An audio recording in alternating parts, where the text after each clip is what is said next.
The dust swirled across the platform of Spokane Station, Washington Territory, as Florence Dawson watched in horror while the eastbound train pulled away, black smoke billowing from its stack.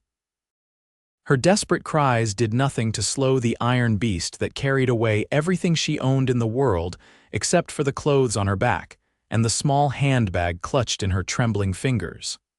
"No, stop, my trunk." Florence called out, her voice cracking as she ran alongside the accelerating train until the edge of the platform forced her to halt. She stood there, breathless, as the last car disappeared around the bend, taking with it the large trunk containing her life's possessions: clothes, books, family heirlooms, and the small stash of money that was to start her new life. It was May of 1883, and she was alone in a frontier town with almost nothing. Florence's shoulders slumped as she turned back toward the station, her blue traveling dress now coated with a fine layer of dust, her carefully pinned blonde hair coming loose around her flushed face. She had traveled all the way from Boston to start anew as the schoolteacher in Spokane, Washington Territory, only to have disaster strike before she'd even truly arrived. "Saw what happened, madam?" The deep voice startled her. Florence looked up to see a tall man leaning against a post, his wide-brimmed hat shading his face. He straightened up and stepped into the sunlight, revealing a weathered face with kind eyes that crinkled at the corners. "Train left without your trunk, did it?" Florence nodded, fighting back tears of frustration. "Everything I own was in that trunk. I only stepped away for a moment to send a telegram to my aunt." The man nodded sympathetically. He wore the practical clothing of a working cowboy: worn leather boots, dusty trousers, a faded blue shirt, and a vest that had seen better days. A gun belt hung at his hip, though it seemed to be worn more out of necessity than for show. "Owen Hayes," he introduced himself, touching the brim of his hat. "Local ranch foreman, and you would be—" "Florence Dawson," she replied, remembering her manners despite her distress. "The new school teacher, or at least I was supposed to be. Now I don't know what I'll do." She gestured helplessly at the empty tracks. "My teaching certificates, my contract, my clothes, everything is on that train." Owen considered this for a moment, then nodded decisively. "Then you'll have mine." Florence blinked in confusion. "I beg your pardon, my trunk," he clarified. "Got one at the boarding house that's hardly used. Clothes won't fit you, of course, but it'll give you something to store what you acquire until yours is returned. Telegraph office can send word to the next station to hold your trunk." "That's very kind, but no buts, Miss Dawson. Spokane's been waiting on a proper schoolteacher for months. Can't have you turning around and heading back east over a misplaced trunk." His smile was warm and genuine, making Florence feel a little less lost in this strange new place. "I don't know how to thank you, Mr. Hayes." "Owen," he corrected. "And no thanks needed. Town takes care of its own." He paused, looking her over with a critical eye. "Though you might need more than just a trunk. Let me help you get settled at Mrs. Peterson's boarding house and we can sort out the rest from there." Florence hesitated, conscious of her diminishing funds and the impropriety of accepting too much from a stranger, no matter how kind his intentions. But the reality of her situation left her with few options. She nodded gratefully. "I accept your help, Owen. But I insist on repaying your kindness once I receive my first month's wages." "We'll see about that," he said with a slight grin, picking up the single carpet bag she had carried off the train. "Come along, Miss Dawson. Spokane's waiting to meet you." As they walked away from the station, Florence couldn't help but glance back at the empty tracks. She had come west seeking adventure and a fresh start, but she hadn't expected it to begin quite like this, penniless and dependent on the kindness of a cowboy she had just met. Yet something about Owen Hayes' straightforward manner and kind eyes gave her comfort. Perhaps Spokane wouldn't be such a forbidding place after all. The walk to Mrs. Peterson's boarding house took them through the heart of Spokane. Despite her predicament, Florence couldn't help but be fascinated by the bustling frontier town. Unlike the established cities of the East, Spokane pulsed with an energy of newness, of possibility. Wooden buildings lined the main street, some freshly painted, others weathered by the elements. Men in dusty clothes and women in practical frontier dresses moved about with purpose, nodding respectfully to Owen as they passed. "Town's growing fast," Owen explained as they walked. "The railroads changed everything, bringing in new folks like yourself every month. It seems very alive," Florence observed, stepping carefully around a puddle from the previous night's rain. "That it is. Not like those stuffy eastern towns, I imagine. Here a person can build something from nothing." He glanced at her. "That why you came west, Miss Dawson, to build something?" Florence considered the question. "Partly, I wanted to make a difference. In Boston, there are hundreds of teachers. Here, from what I understand, I'll be the only one for miles." Owen nodded approvingly. "Takes courage to leave everything familiar behind." "I'm beginning to think it takes more foolishness than courage," she replied wryly, thinking of her lost trunk. This drew a hearty laugh from Owen. "Might be a bit of both. Here we are, Mrs. Peterson's best boarding house in Spokane, which isn't saying much since there's only two." The boarding house was a two-story wooden structure with a wide front porch and neat white curtains in the windows. Flower boxes hung beneath each window, filled with colorful blooms that added a touch of gentility to the frontier establishment. The sign above the door read simply, "Peterson's Boarding House Clean Rooms, Good Food, Reasonable Rates." Before they could climb the steps, the front door swung open to reveal a robust woman in her 50s, her gray-streaked hair pulled back in a sensible bun, and her round face alight with curiosity. "Owen Hayes, who's this you're bringing to my door?" she called out, wiping her hands on her apron as she surveyed Florence with keen interest. "Mrs. Peterson, may I present Miss Florence Dawson, Spokane's new schoolteacher," Owen said formally, though there was a hint of amusement in his voice at the older woman's undisguised curiosity. "Mrs. Peterson's face broke into a wide smile. "The schoolteacher, we've been expecting you." Her smile faltered as she noticed Florence's single bag. "Where's the rest of your things, dear?" Florence explained her predicament, which caused Mrs. Peterson to cluck sympathetically. "Well, that's a fine how do you do for your first day in Spokane. Don't you worry, dear, we'll get you settled." She shot Owen an approving look. "And it's good of you to help, Owen. That trunk of yours has been gathering dust in the storeroom for years." "Just being neighborly, Mrs. Peterson." The woman snorted. "Neighborly, he says. First time I've seen you neighborly with a pretty face in quite some time." She winked at Florence, whose cheeks colored at the implication. Come in, come in. I've got your room ready and there's stew for dinner tonight." Florence followed Mrs. Peterson inside, Owen a step behind with her bag. The interior of the boarding house was clean and modestly furnished, with a comfortable sitting room to the right of the entrance hall and what appeared to be a dining room to the left. The scent of baking bread permeated the air, making Florence suddenly aware of how long it had been since she'd eaten. "You're lucky, Miss Dawson," Mrs. Peterson continued as she led them upstairs. "Got my last good room. It's small, but it has a view of the mountains, and I keep it spotless." The room was indeed small but perfectly adequate, with a narrow bed, a washstand, a small desk beneath the window, and a wardrobe that currently stood empty, awaiting the contents of a trunk that was miles away. The window offered a view of distant mountains, just as Mrs. Peterson had promised. "It's lovely," Florence said sincerely. "Thank you." "I'll fetch that trunk for you now," Owen said, setting her carpet bag beside the bed, "and I'll stop by the telegraph office on my way back to send an inquiry about your belongings." "That's very kind, but I should go myself." "They're my responsibility, after all." Owen shook his head.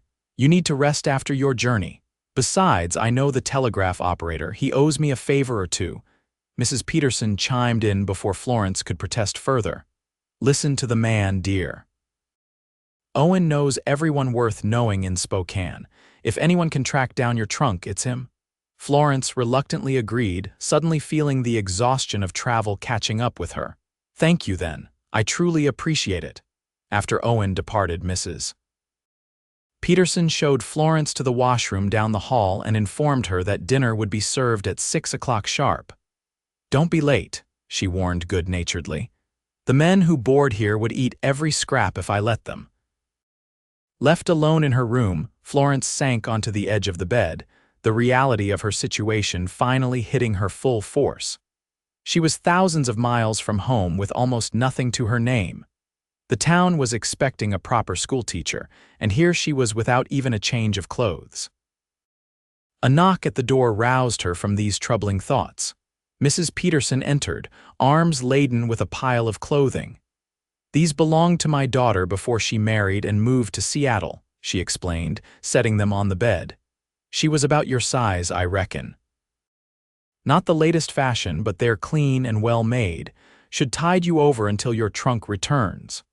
Tears sprang to Florence's eyes at this unexpected kindness. "Mrs. Peterson, I couldn't possibly— Nonsense. They're just gathering dust in a chest. Elizabeth would be pleased they're being put to good use." She patted Florence's hand. "That's how we survive out here, dear, by helping each other." After Mrs. Peterson left, Florence examined the clothes. Simple, practical dresses, a nightgown, undergarments, and even a shawl for cooler evenings. Not what she would have chosen in Boston, but perfect for her new life in the West. She changed out of her travel-worn dress into one of the borrowed ones, a simple blue cotton that fit reasonably well, if a bit loose in the waist. By the time Owen returned with his promised trunk, a sturdy wooden affair with brass fittings, Florence felt somewhat more composed. He set it down in her room and shared what he had learned at the telegraph office. "They've sent word to Missoula. That's the next major stop. If your trunk is still on that train, they'll hold it there. Should know by tomorrow." He hesitated, then added, "Mayor wants to meet you. He's eager to get the school opened. Said to bring you by his office tomorrow at 10 if you're feeling up to it." "Of course," Florence said, straightening her shoulders. "I'll be ready." Owen nodded approvingly. "That's the spirit. Can't let a little setback like a missing trunk keep you from your purpose." Something in the way he said it made Florence wonder if he was speaking from personal experience. There was a depth to this cowboy that intrigued her, a thoughtfulness beneath his practical exterior. "What about you, Mr. Hayes? What brought you to Spokane?" A shadow crossed his face briefly. "Looking for a fresh start, same as most folks out here." He touched the brim of his hat. "I should get back to the ranch. The boys will be wondering where I've disappeared to." "Will I see you tomorrow?" The question slipped out before she could consider its propriety. His expression softened. "I'll come by to escort you to the mayor's office. Town can be confusing for newcomers." After he left, Florence organized what few possessions she had in Owen's borrowed trunk, which still carried the faint scent of tobacco and leather. As she prepared for dinner, she found herself wondering about the man who had so generously come to her aid. There was a story there, she was certain. One she found herself increasingly curious to discover. Dinner at Mrs. Peterson's boarding house was a lively affair. Besides Florence, there were 5 other boarders. Mr. Simmons, the bank clerk, the widow Hennessy, who worked as a seamstress. Frederick Powell, a young lawyer newly arrived from Chicago. Dr. Winters, the town's only physician. And Miss Abigail Grant, who managed the dry goods store. Florence found herself the center of attention as the newcomer, fielding numerous questions about Boston, her journey west, and her plans for the school. "We've had the schoolhouse built for nearly 6 months," Mr. Simmons explained between bites of Mrs. Peterson's excellent beef stew. "But finding a qualified teacher willing to come all the way out here has been a challenge. The children are running wild," added the widow Hennessy with a disapproving sniff. "My Johnny included, though he's only 7. They need proper schooling. How many children are there in Spokane?" Florence asked, trying to get a sense of what awaited her. 23 of school age at last count," Dr. Winters replied. "Though that number grows every month as new families arrive. You'll have your hands full, Miss Dawson." "And a wide range of ages and abilities," Miss Grant added. "Some have had formal education back east. Others have never seen the inside of a proper classroom." Florence nodded, her mind already sorting through the pedagogical challenges such diversity would present. I look forward to meeting them all. And I'm sure the young men of Spokane look forward to meeting you, Frederick Powell said with a sly smile. A pretty new schoolmarm is bound to cause quite a stir. Florence felt her cheeks grow warm. I assure you, Mr. Powell, I've come here to teach, not to court attention. Never said otherwise, he replied, undeterred. But you can't blame a man for noticing when a lovely woman arrives in town. He leaned forward, his voice dropping conspiratorially. Though I noticed Owen Hayes has already taken it upon himself to be your guide. Interesting, that. Mr. Hayes has been kind enough to assist me after my unfortunate mishap with my trunk, Florence said stiffly, disliking the insinuation in Powell's tone. Mrs. Peterson, sensing Florence's discomfort, deftly changed the subject. Doctor, how is Mrs. Taylor doing with those twins of hers? As the conversation shifted, Florence caught Miss Grant watching her with a sympathetic expression. After dinner, as they helped Mrs. Peterson clear the table, the men having retreated to the porch to smoke, Miss Grant approached her. Don't mind Frederick, she said quietly. He fancies himself quite the catch and doesn't appreciate competition. Competition, Miss Grant smiled knowingly. Owen Hayes doesn't often go out of his way for newcomers. He's respected in town but keeps to himself mostly. Works hard managing the Rocking H Ranch for old Mr. Hollister. Folks noticed him helping you today. Florence wasn't sure how to respond to this. He's simply being kind. Owen is kind, Miss Grant agreed, but also particular about who he spends his time with, just an observation. She squeezed Florence's arm gently. I'm glad you're here, Miss Dawson. The children need you, and Spokane could use another educated woman.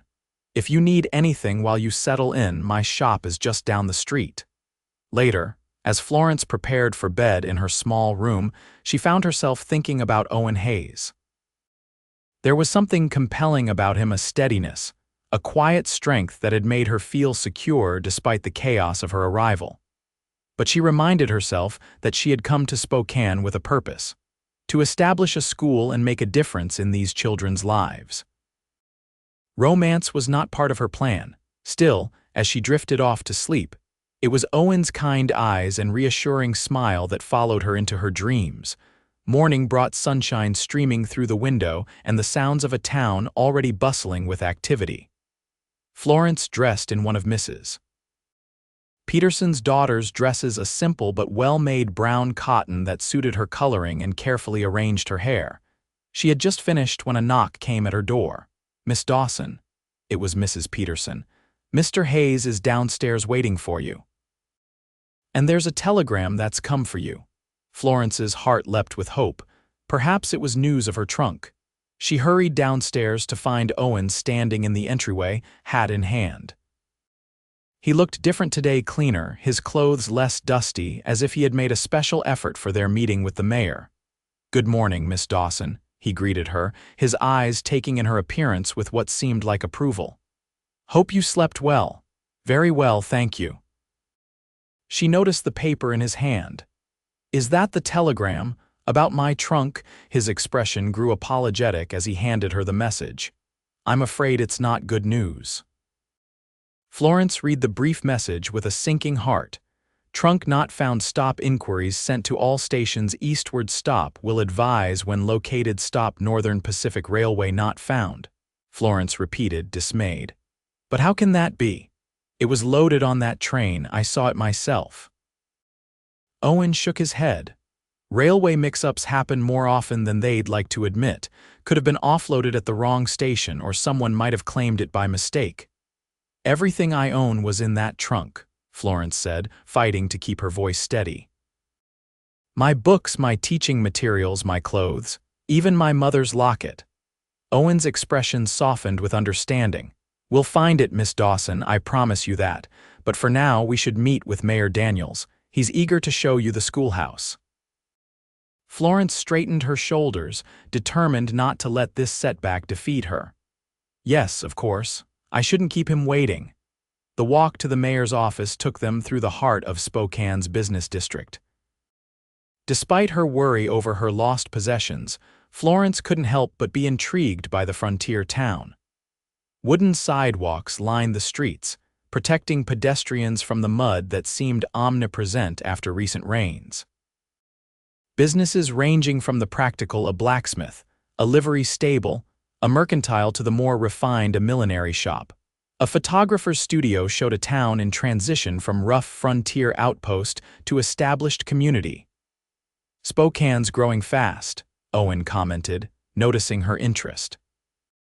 "When I first came here 5 years ago, it was little more than a trading post. Now look at it." "It's impressive," Florence agreed. "What brought you here, if you don't mind my asking?" Owen was silent for a moment, his expression guarded. "War changes a man," he finally said. "After the fighting ended, I couldn't go back to Virginia. Too many memories. Headed west like a lot of veterans, looking for open spaces and fewer ghosts." "You fought for the Confederacy?" Florence asked, unable to hide her surprise. Her own family had been staunch abolitionists. He shook his head. "Union, 7th Cavalry, but that didn't make the killing any easier to live with." He glanced at her as if gauging her reaction. "That surprise you? You seem so at peace with yourself." A small, sad smile crossed his face. "Peace comes with time, Miss Dawson." "And distance?" He nodded toward a white clapboard building ahead. "There's the mayor's office. Best behavior now. Thomas Daniels takes his position very seriously." Mayor Daniels proved to be a portly, enthusiastic man in his 50s with an impressive mustache and an even more impressive ability to talk without seeming to take a breath. He welcomed Florence effusively, expressing his delight that Spokane finally had a proper schoolteacher, and immediately launched into an extensive history of the town's efforts to establish education. "The schoolhouse isn't much to look at yet," he admitted as he led them down the street, still talking. "But the community pitched in to build it last fall. Solid construction, though it needs a woman's touch, if you don't mind my saying so, Miss Dawson. We've ordered desks from Missoula, but they've been delayed. And books, well, we have a small collection donated by families, but nothing like a proper school library." "I understand, Mayor," Florence assured him. "I'm prepared to be resourceful." Good, that's the frontier spirit." He beamed at her, then at Owen. "Hayes here was one of our most enthusiastic supporters of the school project, donated lumber from the Hollister property and organized the building crew. Don't let his cowboy appearance fool you, he values education highly." Owen looked uncomfortable with the praise. "Just did what needed doing, Thomas. Children deserve schooling, same as in the East." Florence glanced at Owen with new interest. There was clearly more to this ranch foreman than met the eye. The schoolhouse stood at the edge of town, a simple but sturdy wooden building with large windows to let in light. Inside was a single large room with a pot-bellied stove in one corner, a teacher's desk at the front, and enough space for the promised student desks when they arrived. A blackboard had been mounted on the front wall, and shelves lined the back of the room, mostly empty save for a few well-worn books. "It's perfect," Florence said sincerely, already envisioning how she would arrange the space, what lessons she would prepare, how she would handle the varying ages and abilities of her future students. Mayor Daniels beamed. "Wonderful. We plan to hold a town meeting tomorrow evening to introduce you to the community. Parents are eager to meet the woman who will be educating their children." After discussing practical matters such as her salary, modest but sufficient, living arrangements, she would continue at Mrs. Peterson's for now, and the school schedule to begin the following Monday. The mayor excused himself to attend to other town business, leaving Florence and Owen alone in the schoolhouse. Florence walked slowly around the room, running her hand along the smooth wooden wall, looking out the windows at the view of mountains in the distance. "It really is perfect," she said softly. "Simple, but exactly what's needed." Owen watched her, leaning against the doorframe. "You really mean that, don't you? Most Eastern ladies would find it primitive." "I didn't come west expecting Boston," she replied. "I came for precisely this, a place where I'm needed, where I can build something meaningful." She turned to face him. "Thank you for your part in creating this schoolhouse, Mr. Hayes." "Owen," he corrected gently. "And you're welcome, though I just provided the lumber and some muscle. The town's been wanting a school for years." Florence nodded, then sighed as reality intruded on her momentary contentment. "If only my trunk would turn up, all my teaching materials, my lesson plans. You'll manage without them if you have to," Owen said confidently. "A good teacher teaches with what's available." He straightened from his leaning position. "Speaking of which, I have some books at my cabin that might be useful to you. Old classics I've collected over the years. Not children's books exactly, but good stories worth knowing." Florence looked at him in surprise. "You're a reader," a faint smile touched his lips. "Disappointed that a cowboy might enjoy literature, Miss Dawson?" She felt her cheeks warm with embarrassment. "No, not at all. I shouldn't have assumed. That is, I'm grateful for the offer. Good. I'll bring them by the boarding house tomorrow." He glanced out the window at the position of the sun. "I should get back to the ranch. Mr. Hollister doesn't pay me to escort schoolteachers around town, pleasant as the duty might be." As they walked back toward the boarding house, Florence found herself increasingly intrigued by Owen Hayes. He was nothing like the cowboys she had read about in dime novels back east, all swagger and bravado. There was a quietness to him, a thoughtfulness that spoke of depth and experience. "Will you be at the town meeting tomorrow?" she asked as they reached Mrs. Peterson's gate. "Wouldn't miss it," he replied, touching the brim of his hat in farewell. "Rest assured, Miss Dawson, Spokane will welcome you properly, missing trunk or no." As she watched him walk away, Florence felt a strange certainty that coming to Spokane had been the right decision, despite the inauspicious beginning. There was something about this place, and perhaps about a certain quiet cowboy, that made her feel she might finally have found where she belonged. The town meeting was held in the church, the only building in Spokane large enough to accommodate most of the residents. Florence spent the day preparing, working with Mrs. Peterson to alter one of Elizabeth's better dresses to fit her more precisely, and mentally rehearsing what she would say to the parents and townspeople. True to his word, Owen appeared at the boarding house that afternoon with a stack of well-worn books, Shakespeare, Dickens, Cooper, and several volumes of poetry. "They're nothing fancy," he said almost apologetically as he handed them to her. "But they've kept me company on many a winter night." Florence handled them with care, noticing the penciled notes in the margins, evidence of a thoughtful reader. "These are wonderful, Owen. Thank you for trusting me with them."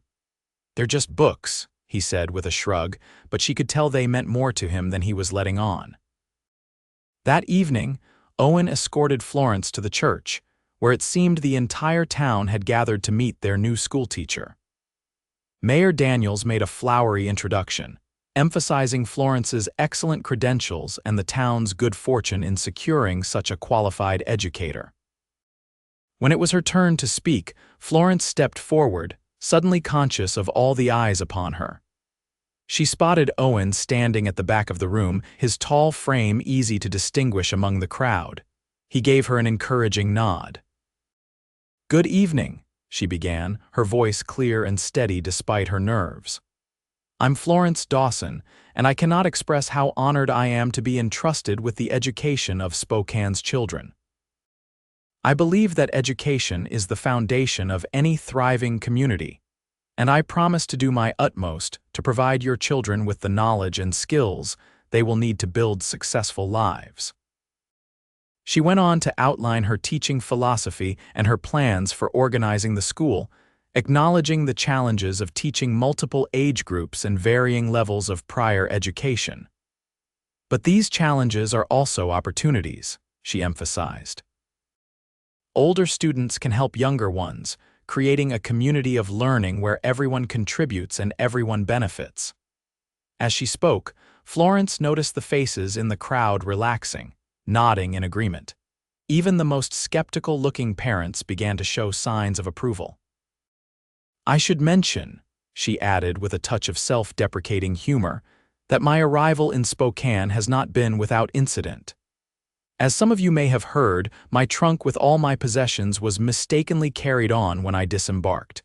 I'm grateful for the kindness shown to me by Mrs. Peterson, Miss Grant, and Mr. Hayes, among others. Your generosity has made me feel welcome despite this setback, and confirms my belief that I have found not just a place to teach, but a true community. This admission, rather than undermining her authority, seemed to endear her to the townspeople. After her speech, parents came forward to introduce themselves and their children. Merchants offered credit at their stores until her trunk was recovered, or she received her first month's wages, and the church ladies promised to organize a welcome basket of homemade goods for her. Through it all, Florence was aware of Owen watching from his position near the door, speaking occasionally to men who approached him, but mostly observing the proceedings with what seemed like satisfaction. When the formal part of the evening concluded and refreshments were served, he finally made his way to her side. "You won them over," he said simply. "Though I never doubted you would." "They seem like good people," Florence replied, accepting a cup of punch from him. "They are. Salt of the earth, most of them. Life out here isn't easy, but it breeds a certain kind of character." He nodded toward a group of children playing near the refreshment table. "Those are some of your future students. The tall boy is Ben Taylor, 12 years old and sharp as a tack. The little girl with the braids is Sarah Johnson, only 6 but already reading thanks to her mother's teaching." Florence watched the children with interest. "You know them all well." "It's a small town," he said with a shrug. "Everyone knows everyone, though that's changing as Spokane grows." He hesitated, then added, "I heard from the station master today. They're still searching for your trunk, but no word yet." Florence sighed. "I suppose I should prepare myself for the possibility that it won't be found." "Don't give up hope yet," Owen encouraged her. "But if worst comes to worst, you'll adapt. You strike me as that kind of woman." The following days were a whirlwind of activity as Florence prepared for the school's opening. The community rallied around her, bringing donations of books, slates, chalk, and other supplies. Miss Grant from the dry goods store provided fabric at cost for Florence to sew a new dress, and the widow Hennessy offered her sewing skills to help. Owen stopped by regularly, sometimes bringing additional books from his collection, sometimes just to check on her progress. Florence found herself looking forward to these visits more than she cared to admit. There was something comforting about his presence, a steadiness that made her feel secure in this new place. 4 days after the town meeting, as Florence was arranging the schoolroom in preparation for Monday's opening, she heard the sound of a wagon approaching. Looking out the window, she was surprised to see Owen driving a team of horses, a large trunk visible in the back of the wagon. Her heart leapt with hope as she hurried outside. "My trunk," Owen shook his head as he pulled the team to a halt. "Sorry, no, this is something else." He jumped down from the wagon and came around to the back. "The ranch hands and I put this together for you. Thought you might need it for the school." He lowered the tailgate and revealed not her lost trunk, but a beautiful handcrafted bookcase, the wood polished to a smooth finish with adjustable shelves and delicate carvings along the edges.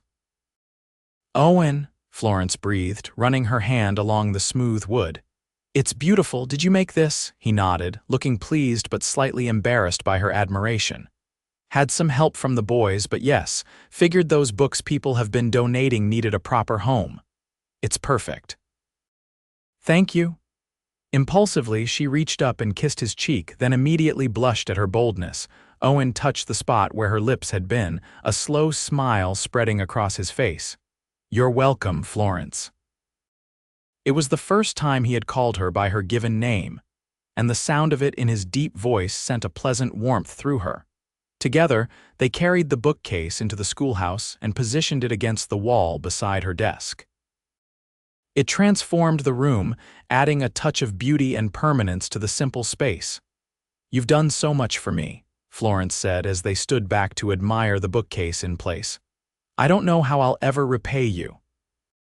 "Seeing you make a success of this school will be repayment enough," Owen replied. He hesitated, then added, "Though I wouldn't object to your company for dinner tomorrow evening if Mrs. Peterson can spare you." Florence looked up at him in surprise. Dinner. At the hotel restaurant, he clarified. Nothing improper. Just thought you might appreciate a break from preparing for school opening, and I enjoy your company. Florence found herself nodding without hesitation. I'd like that very much. The following evening, Florence took extra care with her appearance, wearing the new dress she and the widow Hennessy had finished a becoming sage green that complemented her eyes. Mrs. Peterson helped her arrange her hair and even lent her a pair of small pearl earrings that had belonged to her daughter. Owen Hayes is a good man, Mrs. Peterson commented as she pinned the last strand of Florence's hair in place. Best catch in Spokane, if you don't mind my saying so. It's just dinner, Mrs. Peterson, Florence protested, though her flushed cheeks betrayed her. The older woman chuckled knowingly. Of course it is, dear. The Spokane Hotel restaurant was the finest establishment in town, with white tablecloths, oil lamps providing warm light, and a menu that offered more variety than Florence had expected in a frontier town. Owen was waiting for her in the lobby, dressed in what was clearly his best outfit: clean trousers, a pressed shirt, and a vest that showed fewer signs of wear than his usual attire. He had even trimmed his beard for the occasion. You look beautiful, he said simply as she approached, his admiration evident in his eyes. Thank you, she replied, touched by his sincerity. You look very handsome yourself. Dinner was a revelation. Away from the practical matters of trunks and school preparations, Florence discovered that Owen was a fascinating conversationalist, well-read despite his lack of formal education, and possessed of thoughtful opinions on everything from literature to politics. He told her stories of his time in the cavalry during the war, of his journey west afterward, and of the years he had spent working his way up from ranch hand to foreman at the Rocking H. Mr. Hollister's getting on in years, Owen explained as they enjoyed slices of apple pie for dessert. No children of his own, he's been hinting lately that he might be looking to sell the ranch to someone who knows the operation. To you, Florence guessed, seeing the mix of hope and uncertainty in his expression. Owen nodded. Been saving my wages for years. Nearly have enough for a down payment, assuming he'd agree to terms for the rest. It's a good spread: 500 acres, 300 head of cattle, some of the best grazing land in the territory. That sounds like a wonderful opportunity, Florence said warmly. I can tell how much you care for the place. I do, he admitted. Never thought I'd put down roots again after the war, but that land, it speaks to me somehow. He looked at her directly. Would you like to see it sometime? The ranch, I mean. The invitation carried weight beyond a simple social call, and they both knew it. Florence found herself nodding without hesitation. I'd like that very much. As Owen walked her back to the boarding house later that evening, Florence felt a contentment she hadn't expected to find so soon in her new home. The night was clear, stars bright overhead in a way they never appeared in Boston's smoky skies. Thank you for a lovely evening, she said as they reached Mrs. Peterson's porch. I can't remember when I've enjoyed conversation more. Neither can I, Owen agreed, his voice soft in the evening quiet. He stood a respectful distance from her on the porch, hat in hand. Florence, I know you've only been in Spokane a short time and you're still settling in, but I want you to know. He paused, seeming to search for the right words. I admire you, your courage in coming out here alone, your dedication to teaching, your resilience in the face of setbacks. Florence felt her heart beating faster. Owen, before she could continue, the front door opened, spilling light onto the porch. Mrs. Peterson stood there, an apologetic expression on her face. I'm sorry to interrupt, but there's a telegram for you, Miss Dawson, just delivered from the station. The boy said it was urgent. Florence thanked her and accepted the envelope, breaking the seal with slightly trembling fingers. She read the brief message, then looked up at Owen with wide eyes. They've found my trunk. It's in Helena, Montana. They're sending it on the next train, due to arrive in 2 days. Owen's face lit up with genuine happiness for her. That's wonderful news, Florence. I told you not to give up hope. In her excitement, Florence impulsively threw her arms around him in a quick embrace. Owen returned it briefly before stepping back, mindful of Mrs. Peterson's watchful presence. "I should let you get some rest," he said. "Tomorrow's a busy day for you with school starting Monday." "Yes," Florence agreed, though she was reluctant to see the evening end. "Good night, Owen." "And thank you again." "Good night, Florence." He placed his hat back on his head, touched the brim in farewell, and descended the porch steps. Florence watched him walk away, the telegram clutched in her hand, feeling as though her life in Spokane was finally falling into place both professionally and, perhaps, personally as well. Monday dawned clear and bright, a perfect day for the beginning of Spokane's first proper school term. Florence arrived early at the schoolhouse, wanting everything to be perfect when her students arrived. She had spent Sunday evening planning her opening remarks and preparing her first lessons, energized by the knowledge that her own books and teaching materials would soon be returning to her. The students began arriving at 8 o'clock, some accompanied by parents, others coming in groups of siblings or neighbors. They ranged in age from 6 to 15, boys and girls in their best clothes, faces scrubbed clean for the occasion, expressions varying from excitement to apprehension to outright suspicion. By 8:30, 21 children were seated on benches arranged in rows before her desk. Florence stood before them, her nervousness hidden behind a confident smile. "Good morning, children. I'm Miss Dawson, and I'm very pleased to be your teacher." She picked up a piece of chalk and wrote her name neatly on the blackboard. "Today marks the beginning of a great adventure for all of us. Together, we're going to explore the world through books and learning." The morning proceeded better than she had dared to hope. After taking attendance and learning each child's name, Florence conducted brief assessments to determine their various levels of education. As she had expected, the range was wide from those who could barely recognize their letters to a few older students who had received consistent schooling before their families moved west. By lunchtime, Florence had divided the children into 3 groups based on their abilities, devising a system where she could work with one group while the others completed independent tasks. It would be challenging, but manageable. As the children ate their packed lunches in the schoolyard, Florence stood watching them from the doorway, feeling a deep satisfaction. This was why she had come west to make a difference in these young lives, to bring education to a place where it was needed and valued. "Looks like a successful first morning." She turned to find Owen standing beside her, hat in hand, a smile on his face. "Owen, what are you doing here?" "Came to see how your first day was going," he admitted, "and I brought something for the school." He gestured to his horse, where a large object wrapped in canvas was tied to the saddle. Together they untied it and brought it into the schoolhouse. When Owen removed the canvas, Florence gasped in delight. It was a large, detailed map of the United States, professionally printed and mounted on sturdy backing. "Owen, it's perfect. Where did you find it?" "Ordered it from Portland weeks ago before you even arrived. Mr. Hollister has connections there. It just happened to arrive yesterday." He helped her hang it on the wall where all the students could see it. Thought it might help the children understand just how big this country is and where they fit in it. Florence was deeply touched by his thoughtfulness. "Thank you. It's exactly what we needed." They stood close together, looking at the map, and Florence was acutely aware of his presence beside her, the clean scent of soap and leather, the warmth radiating from his tall frame. When she turned to thank him again, she found him looking not at the map but at her, his expression soft and warm.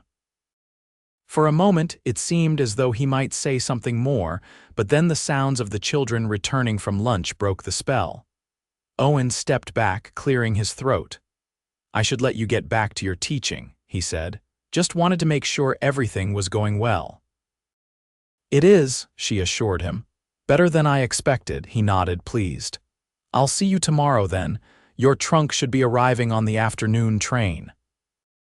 As he left, several of the older boys watched him with obvious admiration, and Florence overheard one whisper to another, That's Mr. Hayes from the Rocking H. He can ride any horse and shoot a rattlesnake at 50 paces. Florence hid a smile as she called the children back to their lessons. Owen Hayes, it seemed, was something of a local hero to the boys. She could understand why. The afternoon passed quickly, and by the time Florence dismissed the children at 3 o'clock, she felt both exhausted and exhilarated. Her first day as Spokane's schoolteacher had been a resounding success. As promised, Owen appeared at the boarding house the following afternoon, driving the same wagon he had used to deliver the bookcase. "Train's due in 20 minutes, he announced. "Thought you might want to be there when your trunk arrives." The station was busy when they arrived, with passengers and freight being loaded and unloaded from the eastbound train. Florence scanned the platform anxiously, looking for any sign of her trunk among the cargo being offloaded. And then she saw it her large brown trunk with the brass fittings and her initials, FD, painted neatly on the side. It was being carried by 2 porters toward the station office. "That's it," she cried, hurrying forward. "That's my trunk." After verifying her identity and signing the necessary paperwork, Florence watched as the porters loaded her trunk onto Owen's wagon. She could hardly contain her excitement as they drove back toward the boarding house. "I can't thank you enough for all your help," she told Owen as they traveled. "I don't know what I would have done without you these past days." Owen glanced at her, his expression warm. "You would have managed just fine, Florence. You're stronger than you give yourself credit for." He hesitated, then added, "But I'm glad I was here to help all the same." Once at the boarding house, Owen carried the trunk up to Florence's room, setting it down carefully at the foot of her bed. "There you are," he said with satisfaction. "Back where it belongs." Florence knelt before the trunk, fingers trembling slightly as she inserted the key into the lock. The lid creaked as she lifted it, revealing her neatly packed belongings: clothes, books, teaching materials, and personal items, all exactly as she had left them. "Everything seems to be here," she said with relief, lifting out her mother's silver-framed photograph and a small jewelry box containing the locket that had been her grandmother's. Owen watched her from the doorway, giving her space to reacquaint herself with her possessions. "I'm happy for you, Florence, truly." She looked up at him, suddenly aware that the return of her trunk marked a transition. She was no longer the helpless newcomer in need of rescue. She was Spokane's schoolteacher, established in her role with her possessions restored. Would that change things between them? As if reading her thoughts, Owen straightened from his leaning position. "I should let you get settled. I imagine you have plans for those teaching materials tomorrow." "Owen," Florence said, standing quickly. "Would you still like to show me the Rocking H sometime? Perhaps this weekend if you're not too busy." The smile that spread across his face banished her uncertainty. "I'd like that very much. Saturday afternoon, I could come by with the wagon around 1 o'clock. Saturday would be perfect." After he left, Florence turned back to her trunk, slowly unpacking the items that connected her to her past life. As she hung her dresses in the wardrobe and arranged her books on the shelf, she reflected on how much had changed in the short time since her arrival in Spokane. She had come west seeking purpose and independence, not expecting to find herself drawn to a quiet cowboy with thoughtful eyes and a bookcase full of classic literature.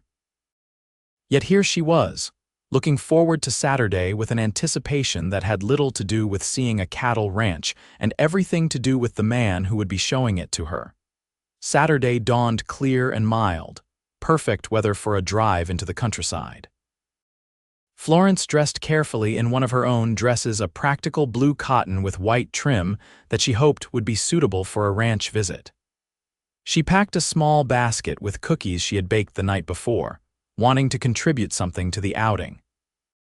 Owen arrived precisely at 1 o'clock, driving not the wagon but a smaller buggy that would be more comfortable for the two of them.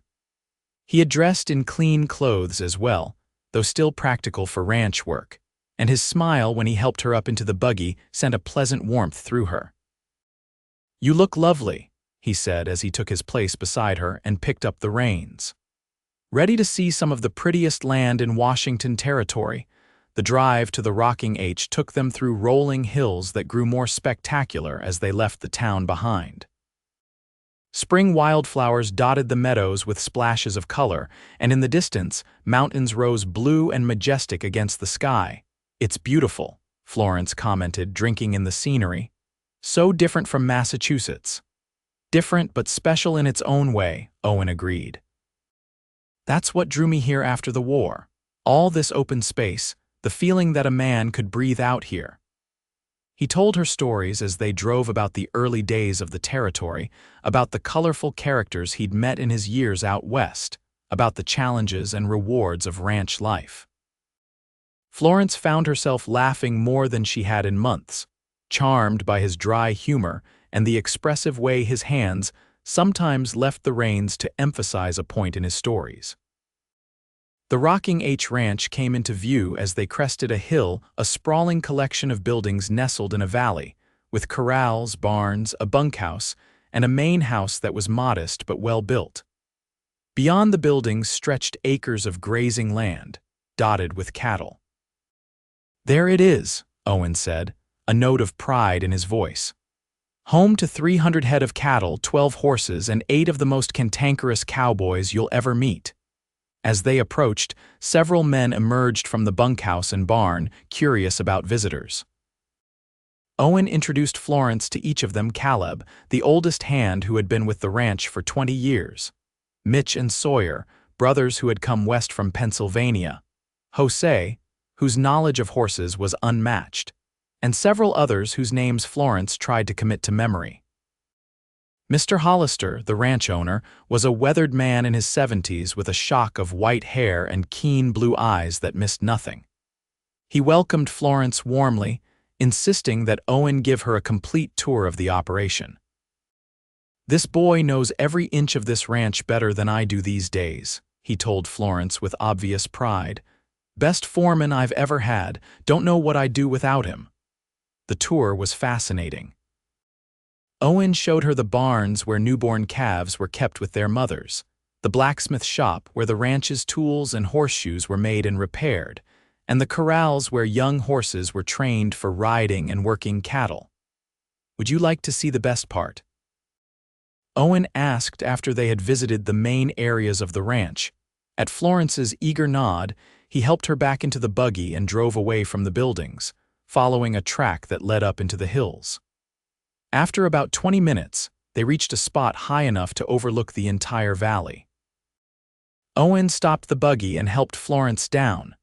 The view was breathtaking: the ranch buildings below, the herds of cattle grazing in green pastures, and beyond, rolling hills stretching to distant mountains.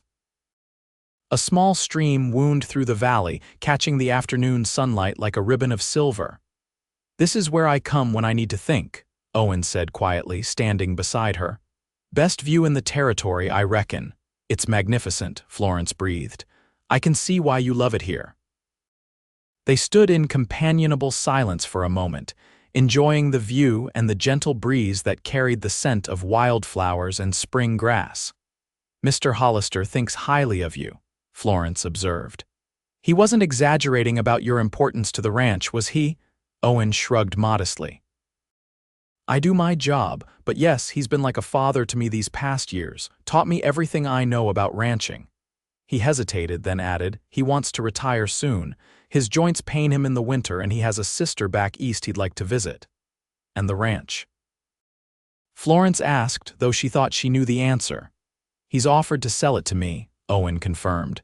"Terms are fair. I'd put down what I've saved, pay the rest over time from the ranch profits. It's a good opportunity." He looked at her, his expression uncharacteristically uncertain. "But it's also a big commitment. Running a ranch isn't just a job, it's a life."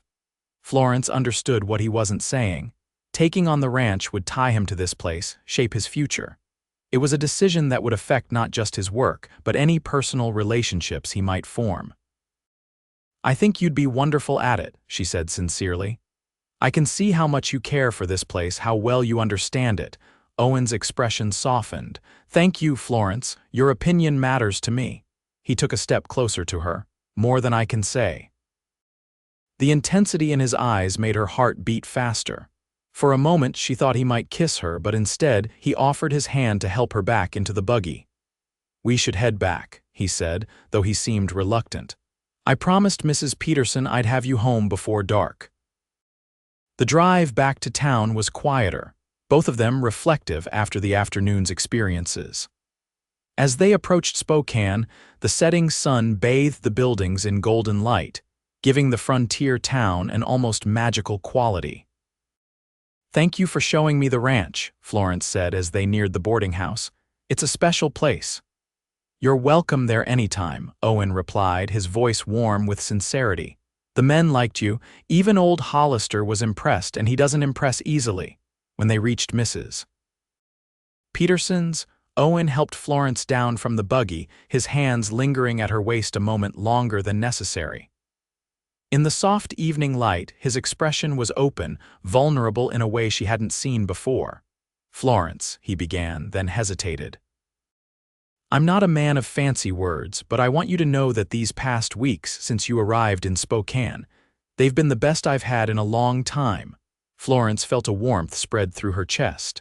"I feel the same way, Owen." Encouraged, he continued, "I know you came out here to teach, to build something for yourself, and I respect that. I don't want to presume anything, but I care for you more than I expected to care for anyone again after the war." "Owen," Florence said softly, reaching out to touch his arm. "I care for you too." The simple admission hung in the air between them, changing everything yet acknowledging what they had both felt growing since that first day at the train station. Slowly, giving her every opportunity to step away, Owen leaned down and placed a gentle kiss on her lips. It was brief but filled with promise, a question and an answer all at once. When he pulled back, the look in his eyes made Florence's breath catch. This was not a passing fancy or a frontier flirtation. This was something real, something with the potential to last. "May I call on you properly?" Owen asked formally. "Court you, as they say back east?" Florence couldn't help but smile at his old-fashioned phrasing. "Yes, Owen Hayes, you may court me." The weeks that followed were some of the happiest of Florence's life. She threw herself into her teaching, finding creative ways to engage her diverse group of students and watching with satisfaction as they began to progress in their studies. The bookcase Owen had made was now filled with books, some donated by townspeople, some purchased with school funds, and some borrowed from Owen's personal collection. True to his word, Owen courted her properly, taking her to church on Sundays, escorting her to town socials, and bringing her small, thoughtful gifts that showed how well he was coming to know her. A pressed wildflower from the ranch, carefully preserved between glass frames. A fountain pen when he noticed hers was running dry. A shawl woven by a Native American woman from a nearby tribe, the colors reminiscent of the wildflowers they had seen on their first visit to the ranch. As spring turned to summer, their relationship deepened. Owen was a frequent visitor at the school, sometimes bringing interesting specimens from the ranch for the children to examine. An unusual rock, a bird's nest no longer in use, a piece of wood with intricate grain patterns. The children adored him, especially the boys who begged for stories of ranch life and cattle drives. In July, Owen finalized the purchase agreement with Mr. Hollister, officially becoming the owner of the Rocking H Ranch. The town celebrated with him, recognizing the significance of a local man taking over one of the area's most important businesses. "You should be proud," Florence told him at the small gathering held at the hotel to mark the occasion. "This is a remarkable achievement." Owen's expression was thoughtful as he looked around at the townspeople who had come to congratulate him. "I keep thinking about where I was after the war, drifting, haunted by what I'd seen and done. If someone had told me then that I'd find peace here, own a ranch, and—" He hesitated, looking at her with such tenderness that Florence felt her heart swell. "And meet someone who would change my life. I wouldn't have believed it possible." "Life has a way of surprising us," Florence agreed, thinking of her own journey from Boston schoolteacher to frontier educator. Later that evening, Owen walked her home as usual. The summer night was warm, filled with the chirping of crickets and the occasional distant howl of a coyote. As they reached Mrs. Peterson's porch, Owen turned to face her, his expression unusually serious. "Florence, there's something I want to ask you." Her heart began to beat faster. "Yes." He took her hands in his touch gentle yet secure.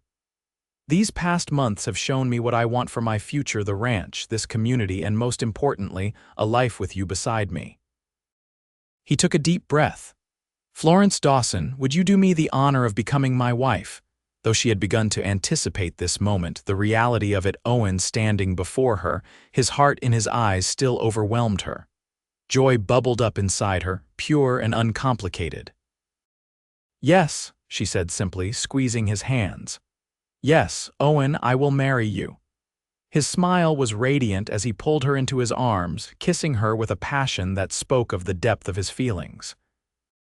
When they finally parted, both slightly breathless, he reached into his pocket and produced a small velvet box.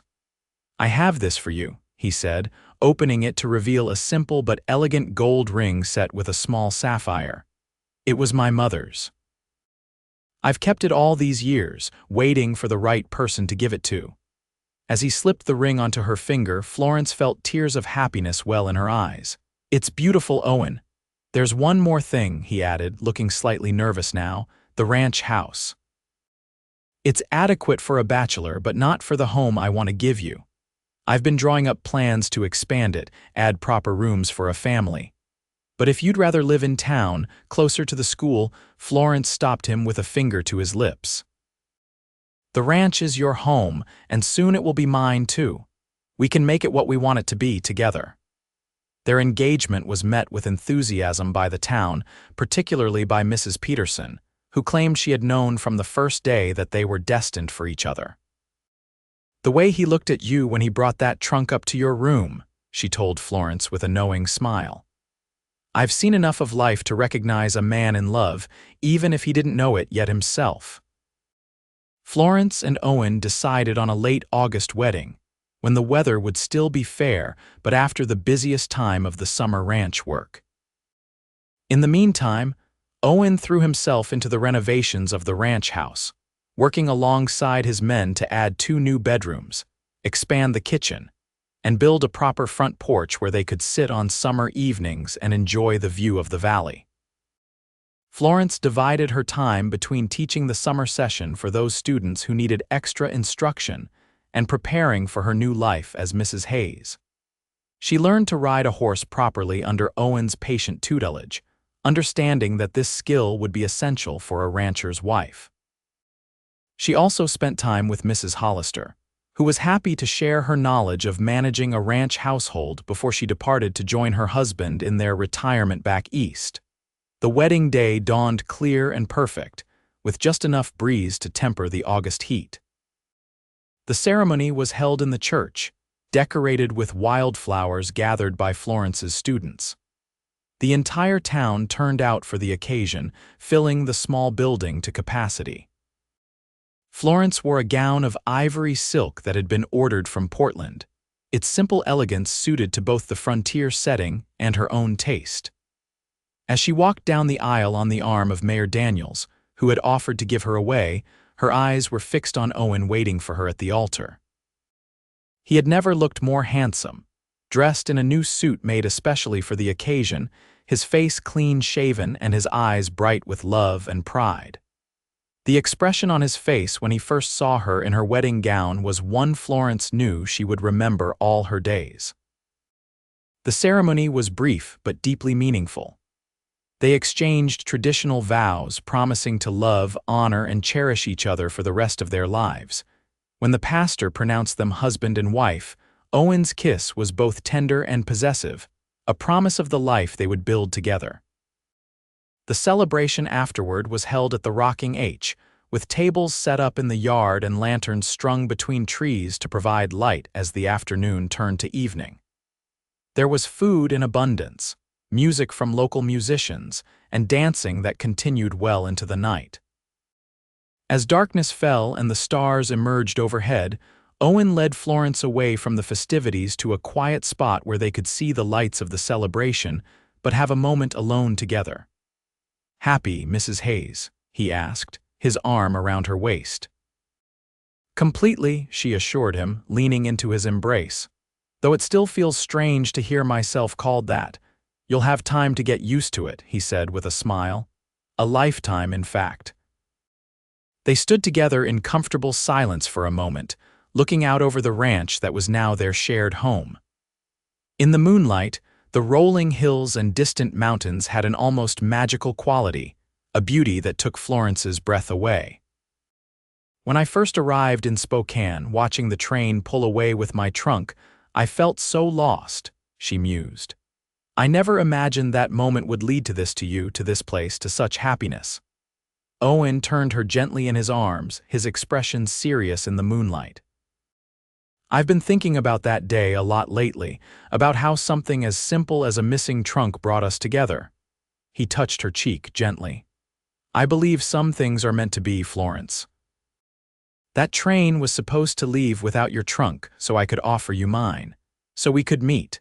So I could fall in love with the brave, beautiful woman who traveled all the way from Boston to teach in a frontier town." Florence's heart swelled with love for this man who had so unexpectedly become her world. "If that's true, then I'm grateful for that mix-up, for every moment that led us here." Owen's kiss was tender, a seal on their wedding vows and a promise for their future. When they finally returned to their guests, it was as partners in every sense of the word, ready to face whatever life might bring them together.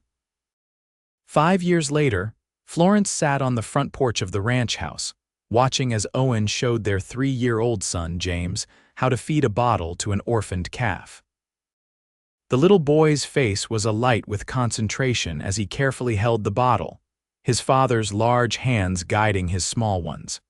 Beside Florence, 6-month-old Emma slept peacefully in her cradle, her tiny features a perfect blend of both parents. The spring sun was warm on Florence's face as she rocked the cradle gently with her foot, her hands busy with mending one of Owen's shirts. The ranch had prospered under Owen's management, expanding to include additional grazing lands and a larger herd. The original bunkhouse had been replaced with a more substantial structure to house the increased number of hands needed to work the growing operation. Florence had continued teaching at the Spokane school until James was born, at which point she had reluctantly stepped down to focus on her family and the ranch. However, she hadn't abandoned education entirely. Twice a week, she held classes for the children of the ranch hands and neighboring homesteads who lived too far from town to attend the school regularly. The sound of a wagon approaching drew her attention. Looking up, she smiled as she recognized Caleb, the ranch's oldest hand, returning from town with supplies. She waved, and he lifted his hat in acknowledgement before continuing to the barn. Owen, having settled James with the calf under Jose's watchful eye, climbed the porch steps to join his wife. He dropped a kiss on her forehead before bending to peek at their sleeping daughter. "Still sleeping, is she?" "Takes after her mother could sleep through a cattle stampede," Florence laughed. "Unlike her brother who wakes if a mouse sneezes in the barn." She set aside her mending to make room for Owen on the swing beside her. "How are the new calves doing?" "Strong and healthy," Owen reported with satisfaction. "This year's crop is the best we've had. That new bull was worth every penny." He stretched out his long legs, relaxed in a way that still sometimes surprised Florence, remembering the more guarded man she had first met. "Caleb, bring the mail. He just arrived. I haven't had a chance to check yet." As if on cue, Caleb approached the porch, a bundle of letters and newspapers in his hand. "Mail from town, Mrs. Hayes," he said, handing the stack to Florence. "Including a letter from your aunt in Boston, looks like—" "Thank you, Caleb," Florence said warmly. "There's fresh coffee in the kitchen if you'd like some, before heading back out." "Don't mind if I do," the old cowboy replied with a grin before tipping his hat and heading inside. Florence sorted through the mail, setting aside the newspaper and business correspondence for Owen to review later. Her aunt's letter she saved for last, knowing it would likely contain news of Boston society that, while interesting, felt increasingly distant from her life here in Washington. As she read, a small smile played at her lips. "Aunt Margaret sends her love," she told Owen, "and reports that my former colleague, Miss Perkins, has finally accepted the proposal of the mathematics professor she's been dancing around for years." Owen chuckled. "About time. You've been mentioning that saga in every letter since I met you." Florence folded the letter, tucking it back into its envelope. "She also asks again when we might visit Boston. I think she's given up hope of seeing her great niece and nephew unless we bring them east ourselves." "Would you like to?" Owen asked, studying her face. "Visit Boston, I mean. Show the children where their mother grew up. Let your aunt spoil them rotten for a while." Florence considered the question seriously. "Perhaps next year, when Emma is a bit older and James is less likely to scandalize my aunt's friends with his cowboy ways."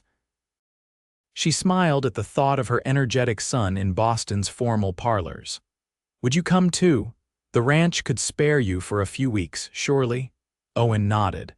"I'd like to see this Boston that shaped you, though I can't promise I won't scandalize your aunt's friends myself." They laughed together, the easy companionship of 5 years of marriage evident in the way they leaned toward each other, hands naturally finding each other on the swing between them. "I never thought I could be this happy," Owen said suddenly, his voice soft with wonder.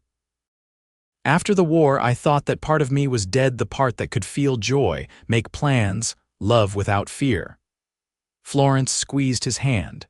She knew how rare it was for Owen to speak of that dark time, how carefully he guarded those memories. "Sometimes I still can't believe that missing trunk led me to you," she said. "To this life that I love more than I ever thought possible." Owen brought her hand to his lips, kissing it tenderly. "Best thing that ever happened to us, that train leaving without your trunk." "And you offering me yours," Florence added, remembering his simple, generous solution to her predicament. "My gallant cowboy." Emma stirred in her cradle, making small noises that signaled the end of her nap. From the yard came the sound of James's delighted laughter as the calf he'd been feeding nuzzled his small hand. "Our family," Owen said with quiet pride, looking from their daughter to their son. "Our home." Florence leaned against his shoulder, contentment filling her heart. "Yes," she agreed softly. "Ours." As the afternoon sun bathed the rocking ranch in golden light, Florence Hayes knew with absolute certainty that her life had unfolded exactly as it was meant to. From that chaotic first day in Spokane to this peaceful moment on their porch, every step had led her home to Owen, to their children, to the life they had built together in this beautiful corner of the West. And it had all begun with a missing trunk and a cowboy's simple offer of kindness.